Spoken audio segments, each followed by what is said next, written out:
Meie aitasime siis sel aastal koos 3 teise noorega koostada Justfilmi noorte ja lastefilmide festivali lapseõiguste programmi, olles esimesed noored, kes päriselt on ka selle programmiga kaasas just koostamise osas. Nii et selline au ja rõõm oli meil. Ja miks mina sellega seotud olin see, et olen Lastekaitse Liidu noortekogu juht Triin Sooäär ja 16-aastasena tean laste õigustest nii mõndagi, kuid usun, et on päris palju ühiskonnas aktuaalseid sõnumeid, mida võiks nii ka edasi viia teisteni. Liisa-Lotta, aga kuidas sina siia programmi sattusid? Mina sattusin siia programmi läbi oma klassiõe, kes pakkus võimalust vaadata filme ja avaldada arvamust, kas need võiks sobida programmi. Ja kuna ma niikuinii vabal ajal vaatan filme, siis ei tundunud just kõige sellisem raskem ja kehvem ülesanne, seega ma otsustasin selle vastu võtta. Muidu olen Liisa-Lotta, tulen Tartust Hugo Treffneri gümnaasiumist ja vabal ajal meeldib mängida võrkpalli ja vaadata filme. Aga Triin, ehk sa räägid meile natuke, milline film jättis sulle kõige sügavama mulje? Kõige sügavama mulje jättis mulle film, mis siin ma vaatasin ka kataloogis, on õnneks esimesena välja toodud, ehk siis Süstlapargi laps. Ja seda just seepärast, et ta annab väga hästi edasi selle narkootikumide ja kõigega seotud eluolu. Et kui palju sinu meelest koolis räägitakse sellest temaatikast? Ma ütleks, et suhteliselt vähe ja nagu väga üldiselt, et need on halvad ja et ärge tehke. No just, aga minu meelest see film annab võimaluse näha, miks mitte neid asju teha ja kuidas see võib mõjutada neid lapsi või noori, kes selles keskkonnas üles kasvavad, samamoodi ka täiskasvanuid. Nii et see on üks, ma arvan, väärt vaatamist film ka õpetajatele ja kõigile teistele. Aga mis sind kõnetas enim? Mulle meeldis väga film Suured poisid ei nuta, mis põhineb tegelikult tõsielu lool. See räägib nagu väga tõetruult lastekodudes aset leidvast vägivallast, mis on nagu kohati väga jõhker ja sellest nagu välja tulla on üpriski raske ja see, kuidas see film nagu kunstiliselt rääkis selle probleemi tekkimisest ja ka sellest, et kuidas nagu vanemas eas sellega tegeleda ja kuidas sellega ei ole nagu tegelikult häbiasi tegeleda. Et ma arvan, see on üks selle filmi kindel pluss. Aga mis sina sellest filmist arvasid?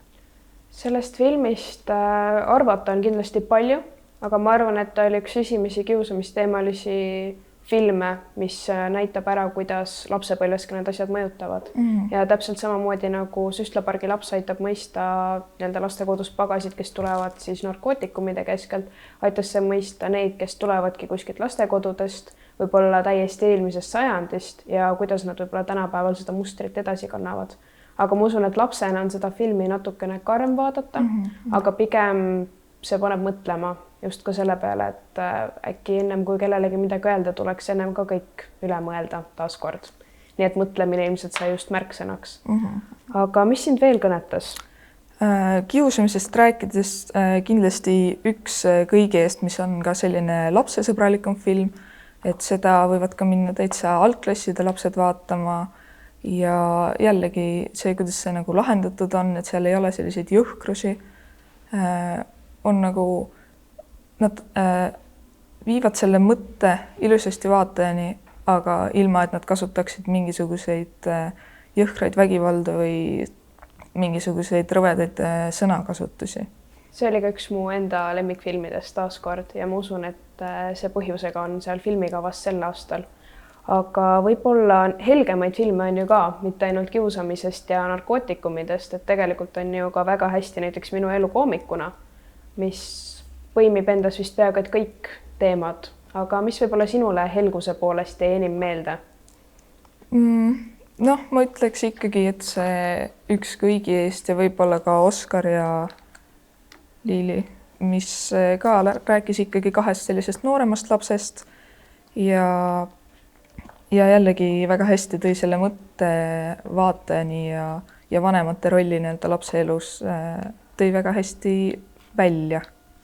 Okei. Ja veel on ilmselt üks soovitus ka põrgu osas, et kuigi pealkiri kõlab just, kui kõik oleks halvasti, siis tegelikult on seal ka helgust ja muusikat. Huumorit küll ma vaatan vaid üks tärn, aga põnevust oli. Mida sa kaasa võtad selle programmi koostamisest?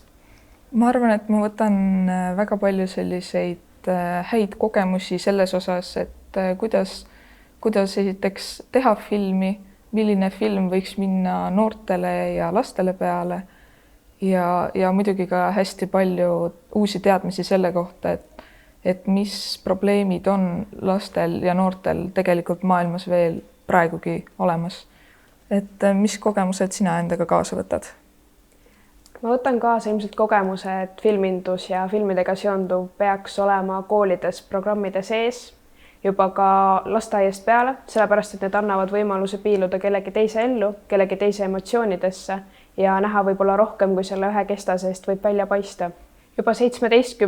novembrist on kõigil võimalik näha lapseõiguste programmi filme, mis annavad võimaluse näha kellegi teise ellu või hoopis midagi veel kargemat. Nii et tulge kõik kindlasti kinno.